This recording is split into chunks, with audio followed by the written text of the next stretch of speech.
Thank you for joining our Insurance and Finance program. I am Teresa Winmuth, and with me is Kimberly Nguyen with West Coast Real Estate Management Group. She was with us the last time speaking about foreclosure and short sale. And with all the changes going on, the economy and everything, we've invited Kimberly back to discuss with us, is it still a good time to do real estate investing? Thank you again for joining us, Kimberly. Yeah, thank you very much for having me on the show. I think to understand whether it's a good time to invest or not, we have to look at the economy in general. If you look at national economy, United States economy, you're looking at unemployment rate is about 8.3%. Compared to when the market was relatively good, is 4%. So it's pretty high. And beginning of the week, I was listening to probably CNBC. They're talking about another prediction of another recession that's coming up this coming year, okay? 2013? Yes. Okay. And then the threat of another debt ceiling that's happening last year, which would erode the confidence of the consumers, okay? And then the European crisis, which would teeter the economy, either way, right. Okay? So that's one of the reasons that can create opportunity, okay? The second would be when the national economy doesn't do really well, it affects the local economy. So if you look at California, the unemployment rate is at 10.7% compared to when the economy was good, it was 5.9%. And California has a deficit of $16 billion. And with that deficit, it causes them to do budget cuts and job freeze. They're not growing as much. And these numbers are relatively low because these are actually people who apply for unemployment. If they don't, it's actually higher. And another reason why it would be a good time is spending patterns. There are about 79 million baby boomers who will be retiring in the coming years. And these people are born in between 1957 to 1964. So when these people retire, instead of the economy growing, it will shrink, okay? And then housing market crisis. The question is it over? Okay, and it relatively in the past couple months, it seems like it's appeared to be better because the market is actually going up, the price is going up. But is it really better? I don't think so, because if you look at the number of mortgages that are still underwater, you talk about 10 million mortgages, and about 3 million of them are severely underwater. Okay. So you've managed to really depress me so far with all this information about the economy. With all of that, exactly, why would we still want to invest in the real estate market? I'm telling you all the bad news because I think that within a storm, there will be opportunities for people who really looking at it as an opportunity to invest. Okay. It seems like the price is still, the real estate price is still relatively low. People are still getting 50% discount on the real estate, and the mortgage interest rate is still below 4%. Okay, so you hear all the bad things, but then if you look at the opportunity, is there. I gotcha. So what you basically are saying to me is that because the economy is in the situation it is, it actually creates opportunities for the right investor. Yes. Right? Yes. And then you had mentioned about the loan program, the interest rate being something relatively low. Yes. Now I do know that it is low, but I do also know that it is quite challenging and difficult to get a loan. So with that, how would somebody get into investing in real estate? Well, you still can get a loan, but it's not like it used to be where as long as you have a pulse, you get a loan. They actually look at income assets, okay? And you can do 20%, 25% for investing in real estate. So 20-25%, we are talking about someone who does have some money put away. We are talking about someone who have money put away, perhaps letting it sitting there in a savings account, maybe earning very little, and looking for an opportunity, and this may be the opportunity that they may want to take advantage of.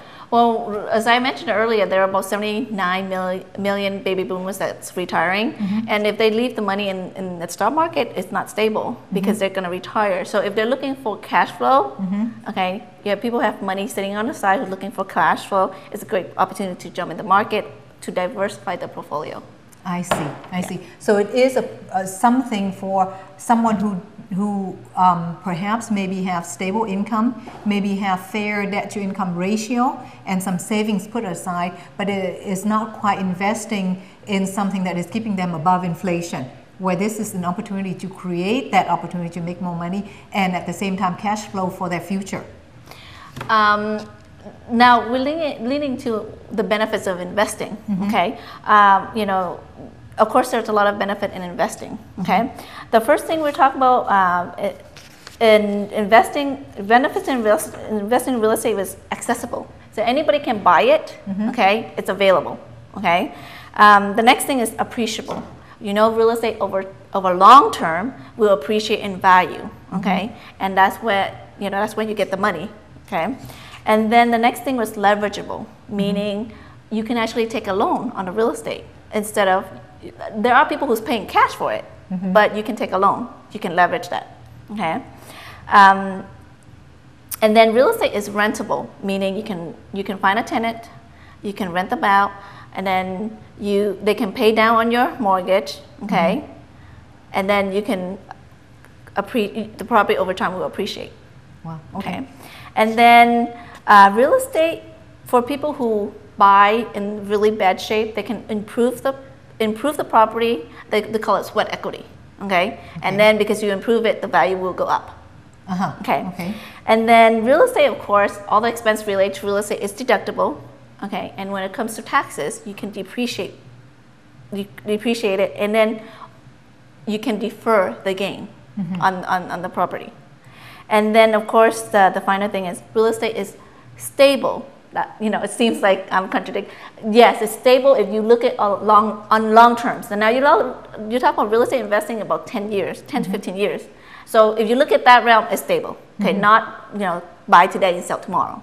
Okay. Right. And so now these days in the market, if you put in cash, okay, and you buy real estate with 20% down, you can get 8 to 15% plus on the return on their cash investment. Wow. So if you're looking at overall investing, okay, then you look at about 25% plus. Okay. Now, if you look at putting that money into the bank, what are you actually making at the bank? Well, right now, my investment, if I was leaving it in a CDs on a money market, it's no more than 1%. Yeah. So real estate is still, in general, a very good vehicle to invest in. It's just that people have been scared in the last couple of years, and they don't know whether the market will bottom. Now, regardless whether the market is bottom, if you have a right strategy, then you shouldn't feel afraid of losing money. And you're talking about strategy. I heard you say something that I thought was very interesting. If you have a larger sum of money that you can actually put it into the real estate, maybe a down payment for a piece of property, it sounds to me like you can find properties out there that can cash flow, which means that really if you have a tenant coming in, the initial investment is that down payment, and then after that your equity and your future is being paid by someone else. Yes, that's true. That's actually a pretty good concept. The question for you then is, are those opportunities really out there where people can start cash flowing? If you talk about particularly San Diego, about 4 years, five years ago, no, but you actually can see it now.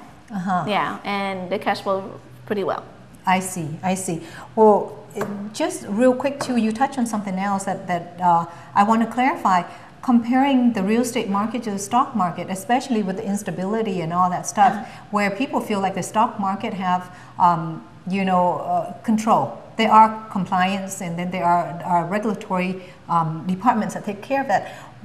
For stability, why would somebody want to do real estate versus stock market? Well, again, for people who want to diversify their portfolio, okay, who has a lump sum of cash, and it's just a way of, putting your pot somewhere else versus everything in stock, So both of them you're thinking are good. It's just that a matter of the consumer, the investor, whether they like to be in one or the other, and also perhaps having it in different areas so then that they can balance out their investment strategies. Okay. Well, thank you, Kim, for giving us your insight. And to you, we hope that this information have been helpful in helping you determine if you are the right investor to get into the real estate market. If you have any additional questions, please feel free to contact us on the email or phone number right on the screen. And next time, please join us with the subject of the pitfall of real estate investing, where we will have Kimberly back with us again to talk with you about the investment in real estate, the pitfall of real estate. Thank you for joining us.